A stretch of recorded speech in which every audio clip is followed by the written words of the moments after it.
Two Bulls in a China Shop is brought to you by these great companies that are giving us money to let you listen to their stuff. Bullshit, Kyle. We make this show. You and me. Two Bulls in a China Shop is brought to you by us. Someone's got to pay the bills, Dan, because it's not our trading. All right, roll them.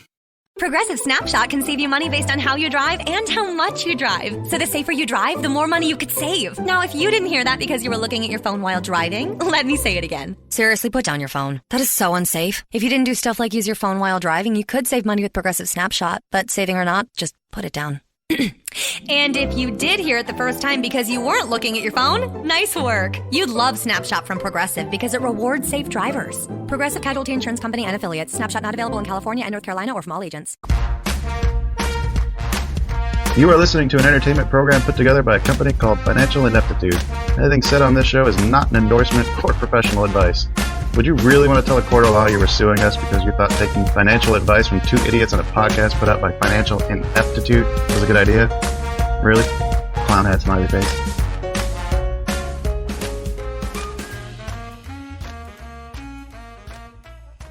Well, hello and welcome, everyone. Welcome back to the China Shop. Coming back from a minor hiatus. Sorry we weren't getting at you with the news, but, Kyle and I were traveling, having our way with the world, as it were. But we're back and ready for action. I'm Shopkeeper Dan. With me, as always, is the aforementioned Kyle, creator of FinancialIneptitude.com. How are you doing today, Kyle? Exhausted. All those speeches. Oh, yeah. The Jackson Hole Symposium. Oh, yes. You get invited. You gotta go, man. It's one of those once in a lifetime things. Yeah, and maybe next time they'll want me to come along too. But they specifically said me only. Yeah, they specified do not bring Dan with you. He is not invited. Not after last year's swimming pool incident. I have to follow the rules, but I'm sorry. Yeah, it's okay. Folks, strap in. We got some exciting news to talk about. We are, as always, I'd like to mention, brought to you by the lovely Sue Pullen. I heard recently she's up to 27 states. Nope, 29. 29? Yeah. Remember when she said to stop saying and counting? Yeah, I do remember that. Yeah. Mm-hmm. Well, that was 5 states ago, wasn't it? Yeah, I think so. Oh, all right. Well, we still love her. Yep. Okay. Let's talk about some news. We're just two bulls trading information. What? Two bulls trading information. I'm inclined to agree. Two bulls trading information. That is accurate. Very accurate. What information?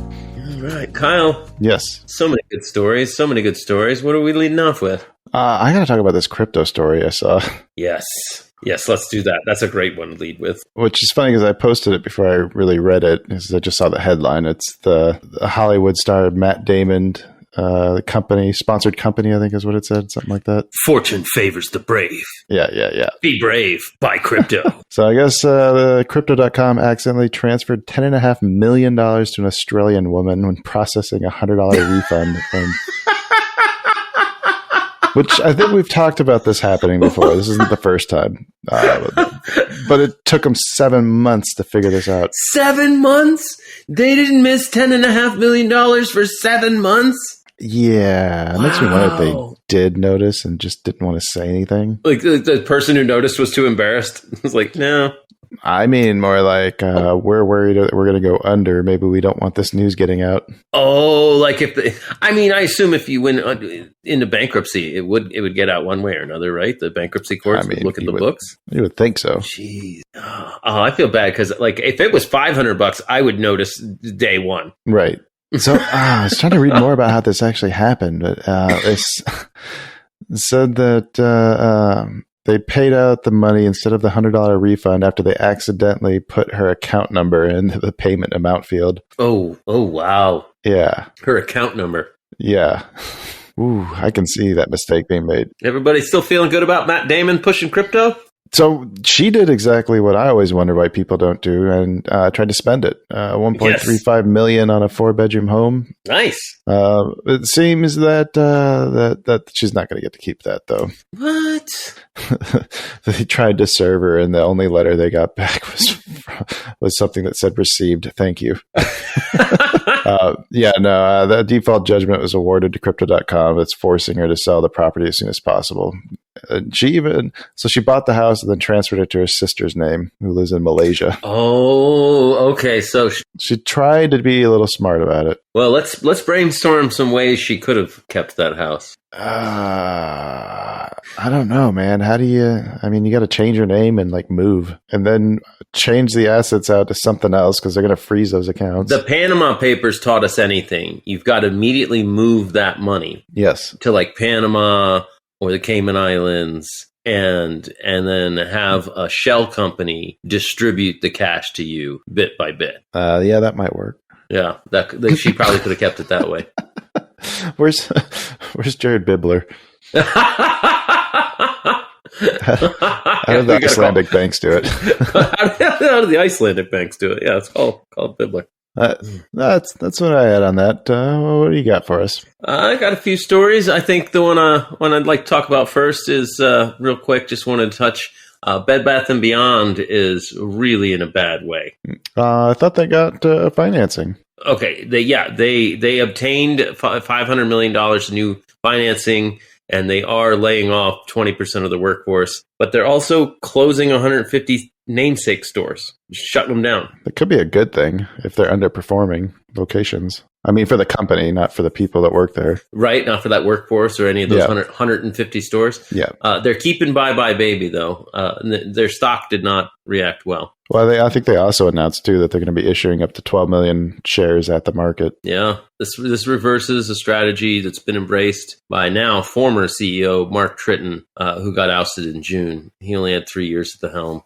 They're going to be focusing now on national brands instead of their own store labels. It's So you're just trying to become a retailer? just a regular retailer, right? Yeah. So why I brought it up was it's wild to me. Nothing Ryan Cohen did stuck. Right. Like buys a big stake, pledges a bunch of big changes. None of the changes happen. Sells a big stake. Yeah. So did he sell because they refused to enact any of the things that he wanted done, or did he kind of get kicked out of it? That's my question. Like, I would like to know the answer to that. My guess would be that he sold because they didn't want to go the direction he wanted to. Yeah. Well, I'd really want to know, like, if no one knew Ryan Cohen, like if this wasn't a meme stock because of his involvement, right? Mm-hmm. If nobody knew about that, would they have listened to him? Like the whole meme stock thing had to have gotten in the executives and CEOs, like everybody knew about it there at Bath & Beyond, right? I mean, I don't think that would have any. You don't think it would have changed anything? No, because they'd be looking at his success with Chewy. And that happened before GameStop. That's what made GameStop blow up. Why weren't they looking at his success with Chewy, and why didn't they put in any of his stuff then? Well, that's why the shares are dropping, I guess. Yeah, I'm just wondering if it wasn't his almost Wall Street Bets fame that led them to resist him. But maybe, who knows? Not like they kept CEO Mark Tritton. They're getting somebody else. Right. Well, I mean, at least that means they're trying something, right? No, we'll see. We'll see what happens. They have some sort of vision. It's just not in line with Ryan Cohen. All right. What else do you have for us, Kyle? This one hit a little close to home. I saw that Sam's Club is raising their annual membership fee for the first time in 9 years. Ooh, is it a lot? I should clarify. Well, it's not that much of an increase, but it's still annoying. It's the Plus membership that's increasing for the first time in 9 years. The regular memberships for the plebes has been risen every 5.5 years typically. Okay. So yeah, the fees are going for club members. It's going up to $50, which used to be $45, and for those in the Plus membership, that's going to $110 from $100, and that's annually. Oh, okay. Also, they did acknowledge that because there's inflation and all that, that maybe this isn't the best time to be raising prices. So they are, I guess, reimbursing that fee as Sam's cash that you can use in their store. Oh, that's interesting. Yeah. Oh, maybe they're doing that to calm down all of their existing user Yes. base. Yes, Yeah. that's exactly what they're doing. And they're trying to trick them by saying like, "Oh yeah, don't worry about next year." Oh, those tricksy Waltons. Right. Should be good for. Is Sam's Club traded separately? No, they're all part of Walmart, right? Yeah, it's gotta be the same because they sell all the same brands. Yeah. Okay. Yeah, never mind. What am I thinking? Mm.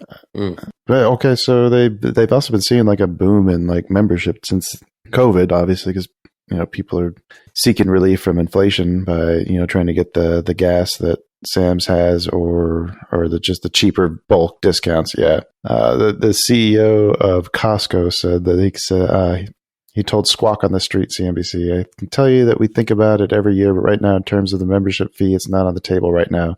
Made it very clear. I don't think it's the right time." So Costco is not raising theirs, but they're also still more expensive than Sam's right now at $120 a membership. Yeah, I mean, I hate to take sides, but I've always been a Costco man over a Sam's Club man. I was too, and the only reason why I go to Sam's now is because it's the only thing close to me. Yeah. Sam's Club didn't disclose the membership count, but in the most recent quarter, they said it's at an all-time high, and their income from it has increased by almost 9% in the quarter that ended July 31st. Sounds like it's about to increase another 10%. Yeah. So that might be good for Walmart's earnings. Yeah. Next time those come around. Right. Because $5 in store, or what was it, $10 voucher in store isn't $10 real money. Right. Right. Because they get their markups as part of that. Yep. Mm-hmm. All right. What else you got, Dan? Well, I don't know if we actually talked about it on the show back when it happened, but semiconductor chip maker Qualcomm. Mm-hmm. They bought a startup chip maker in 2021 called Nuvia.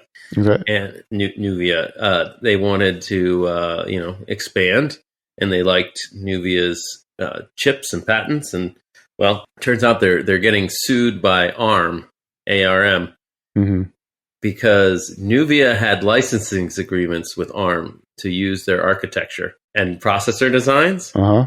and then Qualcomm bought them, and then it kept using that architecture Oh. and processor designs because Nuvia has them, and ARM is like, yeah, no, it doesn't work like that. Huh. We didn't license Qualcomm to use those. And when Nuvia got bought, they became a new company, and so therefore they were then null and void. Oh, that sounds sticky. That's really sticky because then Qualcomm gets to say, well, we wouldn't have bought Nuvia if they didn't have those. Right. Right? Right.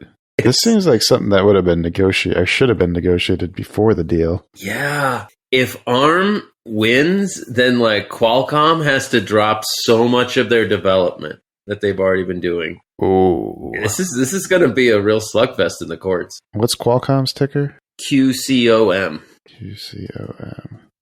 Oh, yeah. Okay. I should know that one. That's one of the blue chips. I was just curious if it's reacted to this already.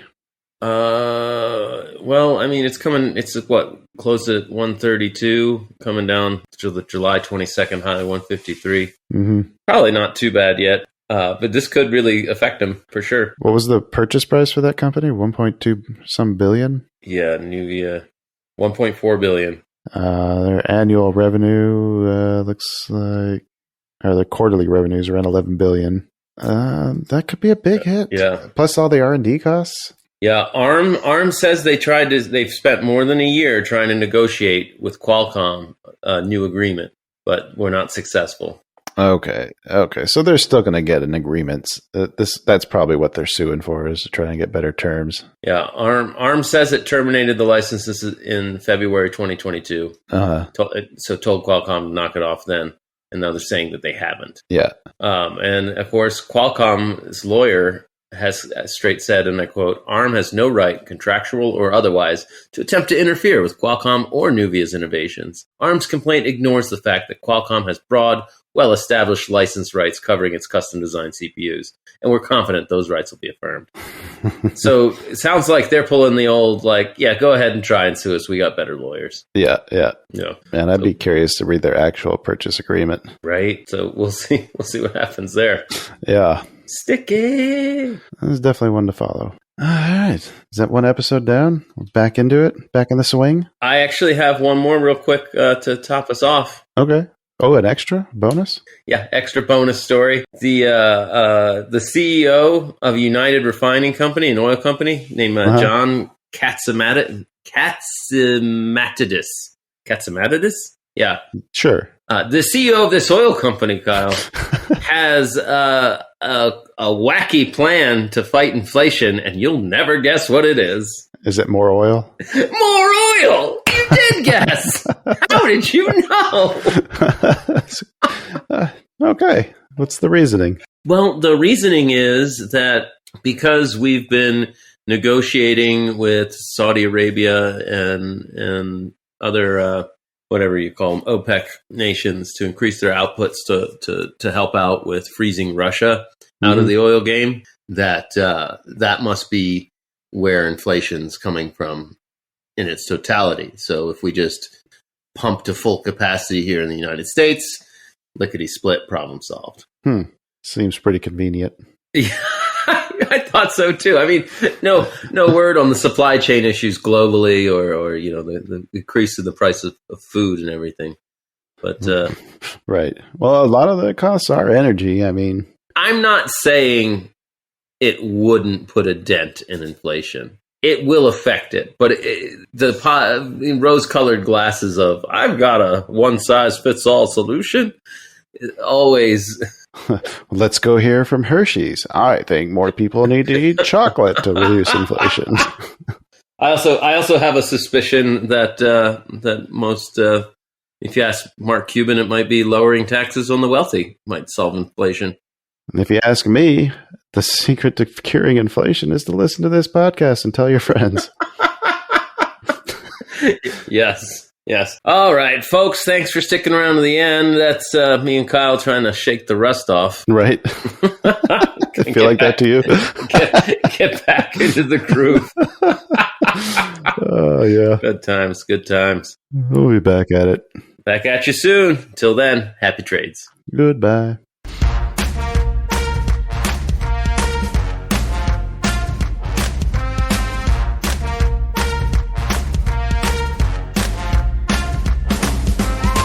Two Bulls in a China Shop is an entertainment program, and all thoughts and opinions expressed in the show belong to the hosts and not of any company. They are not intended to provide specific advice or recommendations for any individual or on any specific security or investment product. It is only intended to provide entertainment about stocks and the financial industry of trading. If you make trades based on what you hear in this show, you assume all risks for those trades. O'Reilly. Trust the professional parts people at O'Reilly Auto Parts to recommend the best products for your car. Like 5 quarts of Mobil 1 full synthetic motor oil, just $32.95. Extend the life of your vehicle, improve performance, and protect your engine against sludge and wear with Mobil 1 full synthetic. On sale now at O'Reilly Auto Parts and O'ReillyAuto.com. O'Reilly Auto Parts.